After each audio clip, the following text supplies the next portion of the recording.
Hello everyone, today we'll take a look at Zimuse's worm. This worm is fairly modern, however they had a very destructive payload. And the Zimuse's worm also have another variant, which is IQ test, but I don't have that variant, so we'll take a look at the B variant, which is with zip zip extractor. And as we launch, there's a notice error, insert this to dry D. I'm not sure which kind of zip extractor does this, but if there are, let me know. And there's the zip extractor, but if we move the windows out of the way, there's also another one which doesn't work. Kind of strange though. So we move it out of the way, and the zip extractor actually does seem to work, I think, but there's no real password to this, so and it just locked you out. So now if we look at the temporary directory, there is ring ni, which is registry initializer, because this route a few keys to the registry to make Zimuse run on startup. And if we look at the driver folder, there is mcell and mstart. Both are driver that run on startup. These drivers will not run under Windows Vista or Windows 7 because they are not signed. And if we look at the system32 folder, there is the ANF file, which is auto run, and talkset.dol, which is a copy of the worm. And of course you already know what this thing does. You know, it just spread to others' computer through the USB drive. And msuse is the core component of the worm.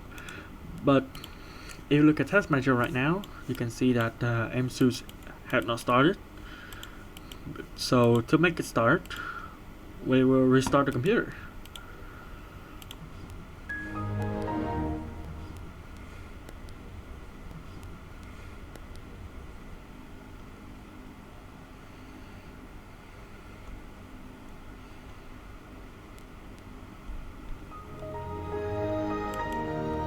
Alright, so we are back. Now if we look at Task Manager, we will see that, hold on, there we go, msuse.exe has started, and that's the core component of Zimuse.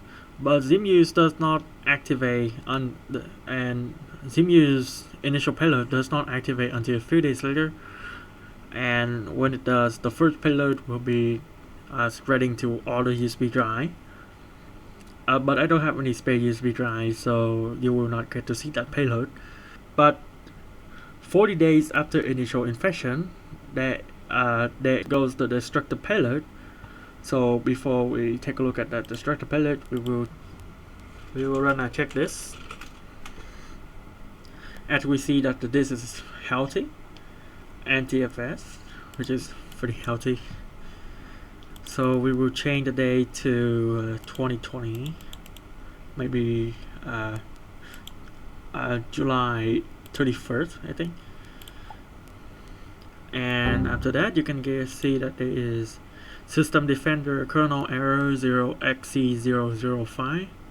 This problem is ambitiously caused by malicious content in IP packets in transport layer from website this.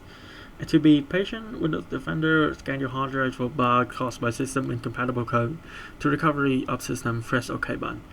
Wait until successful end of scanning.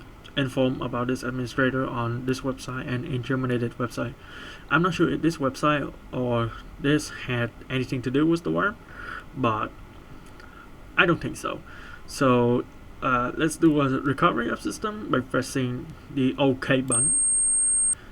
And as you hear, there is a loud beeping sound coming from the PC speaker. Now if we run check this,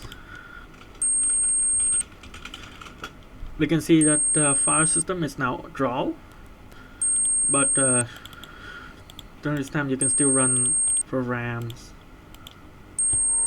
Welcome to Windows XP from Microsoft. And it still works and it still works to begin the tour, perfectly fine. You can still access your files, and you can see these pictures open pretty much fine. But let's do a restart. because after you restart the computer, you will not get to see this image again, ever again. So now we just got dropped to network boot, which is Pixie boot, and what happened here is that the worm had overridden the first 50 kilobytes of all hard drive, destroying the partition table and the master boot record. So most of your data has not been touched, but access to it had been lost. So with the correct tool, you should be able to recover it. So maybe there will be a removal video where I will restore this virtual machine to a perfectly fine state, and I guess that's it. Thank you for watching, and Merry Christmas, Happy New Year.